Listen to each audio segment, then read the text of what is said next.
Hello everyone, क्या हाल है आप लोगों के। उम्मीद कर रहा हूं पढ़ाइयां अच्छी चल रही होगी। एक बहुत ही इंपॉर्टेंट अपडेट है बेटा आप लोगों के लिए। आईसीएआई ने रिलीज कर दिया है अपना एमटीएस का सीरीज 2 के बाद हमें ऑडिटिंग एथिक्स पेपर नंबर 5 जो है उसके बारे में एक बहुत इंपॉर्टेंट चीज पता लगी है, और वो है क्या, इसका फाइनल पेपर पैटर्न। ये आइडिया अपन लोगों ने पहले भी लगा लिया था कि क्या पेपर पैटर्न होने वाला है, लेकिन मैंने आप लोगों को बोला था बेटा सेकंड सीरीज भी आने दो, उससे अपन एकदम कंफर्म हो जाएंगे। इसमें एक्स्ट्रा चीजें भी पेपर में उन्होंने लिखी है। क्या है ये चीज, आइए देखते हैं।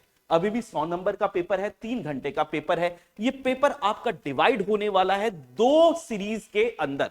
डिवीजन ए होगा जो आपको ओएमआर शीट पे भरना है, ब्लैक पेन लेके जाना, और ये होगा 30 नंबर का। इसमें भयंकर बदलाव, क्या क्या बदलाव किए सर। पहले जो है ना सिर्फ 2 केस स्टडीज आती थी और कई सारे जनरल एमसीक्यू आते थे, लेकिन अब आईसीएआई ने, क्योंकि ये न्यू एजुकेशन पॉलिसी के हिसाब से थोड़ा प्रैक्टिकल अप्रोच की तरफ जा रहे हैं और पेपर इजी भी कर रहे हैं, तो अब 1-2 की जगह 3 केस सिनेरियोज आने वाले हैं। पहला केस सिनेरियो जिसमें 5 क्वेश्चन आएंगे, एमसीक्यू बेस्ड आएंगे, जो 10 नंबर का टोटल होगा, यानी हर केस का जो क्वेश्चन है वो 2 नंबर का होने वाला है। दूसरा केस 4 क्वेश्चन आएंगे 8 नंबर के।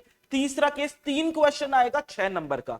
मेरे हिसाब से बेटा थोड़ा टाइम आपको अब ज्यादा लगने वाला है, लेकिन जैसा हमने एमटीएस का सीरीज 1 एंड सीरीज 2 का पेपर देखा, टाइम कहां बचता है, छोटे केस स्टडीज हैं, पहले जितने बड़े सारे केस स्टडीज नहीं है।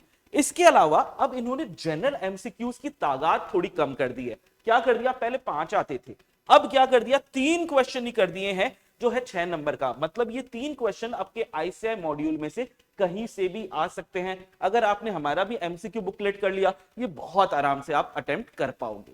ये हो गया हमारा डिवीजन ए।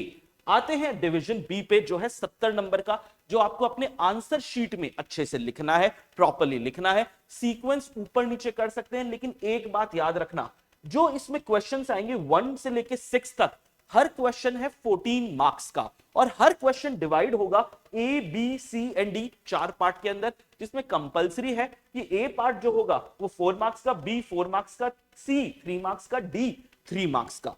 एक और चीज जो ध्यान रखने लायक है कि सर करेक्ट इनकरेक्ट टोटल हटा दिए गए हैं, और जैसे पहले क्वेश्चन नंबर 1 करेक्ट इनकरेक्ट हुआ करता था, वो कंपलसरी क्वेश्चन था, अब करेक्ट इनकरेक्ट हटा दिए, लेकिन फिर भी क्वेश्चन नंबर 1 जो है वो कंपलसरी क्वेश्चन आईसीएआई ने दिया। और इस बार एमटीएस सीरीज 2 में तो साफ साफ लिख के भी दिया है कि क्वेश्चन नंबर 1 जो है वो कंपलसरी है। इसके साथ बाकी चीजें सेम रखी है। ये सारी चीजें आप कहां से कर सकते हो, कैसे कर सकते हो, इसके लिए बेटा हम बहुत सारी वीडियोस लाए हैं, लाइव क्लासेस आप लोगों ने या फास्ट ट्रैक रिकॉर्डिंग आप लोगों ने देखी हुई है।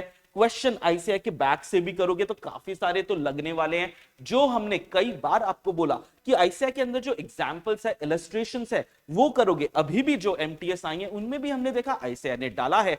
आपको इसी वीडियो के नीचे एक लिंक मिल जाएगा, जिसमें आईसीआई का जो मास्टर टेस्ट सीरीज का फर्स्ट पेपर और सेकंड पेपर था, दोनों का आपको एक्सेस मिल जाएगा। आप इसको जरूर जरूर जरूर पढ़िएगा। एक और चीज जो आखिरी चीज होने वाली है कि जैसा पहले भी आईसीआई करता था, क्वेश्चन नंबर 5 में या क्वेश्चन नंबर 6 में जो एक ए या बी पार्ट हुआ करता था 4 नंबर का, उसमें एक इंटरनल चॉइस क्वेश्चन दे देता था। मतलब अगर बी पार्ट करना है या सी पार्ट करना है, कोई एक कर लो, वो 4 नंबर के होंगे। ये एक एक्स्ट्रा इंटरनल चॉइस क्वेश्चन आपको मिल गया है। तो ये फाइनल पेपर पैटर्न आपको पता लग गया है। प्लीज अपनी तैयारियां आप इसी पेपर पैटर्न के हिसाब से करें और एग्जाम में शानदार नंबर आप लेके आएंगे। कोशिश करिएगा, टाइम लिमिट की अगर अपन बात करते हैं ना, कितना कितना पहले ही एमसीक्यू को करने का तरीका, पहले क्वेश्चन पढ़ लो, उसके बाद उसका केस स्टडी पढ़ो, ताकि जब आप केस स्टडी पढ़ रहे हो आपको उसी समय समझ में आ रहा है, हाँ ये वाला क्वेश्चन आया था, थोड़ा ध्यान से इस लाइन को पढ़ लेते हैं। और ये वाले जो क्वेश्चंस है इनको करने का तरीका आप लोग को मैंने पहले ही बताया बेटा, पॉइंट वाइज आपको क्वेश्चंस का आंसर लिखना है। आप सीक्वेंस ऊपर नीचे कर सकते हो, लेकिन जब भी सीक्वेंस ऊपर नीचे कर रहे हो ध्यान रखना, और कोशिश भी यही करना कि एक क्वेश्चन तो आप एक साथ लेके जा रहे हो, हर आंसर को एक नए पेज से, हर पार्ट को एक नए पेज से स्टार्ट करना। पेजेस की कोई अपने पाबंदी तो है नहीं। I wish you all the very best, और हम बहुत जल्दी मिल रहे हैं। 1 शॉट्स आपके अपलोड होने चालू हो चुके हैं, और हम मिलेंगे अपने मैराथन सेशन में, जिसमें सबसे इंपॉर्टेंट जो क्वेश्चंस लगते हैं हमें एग्जाम में आने के, वो मैं आपके साथ डिस्कस करने वाला हूं। Thank you, all the best.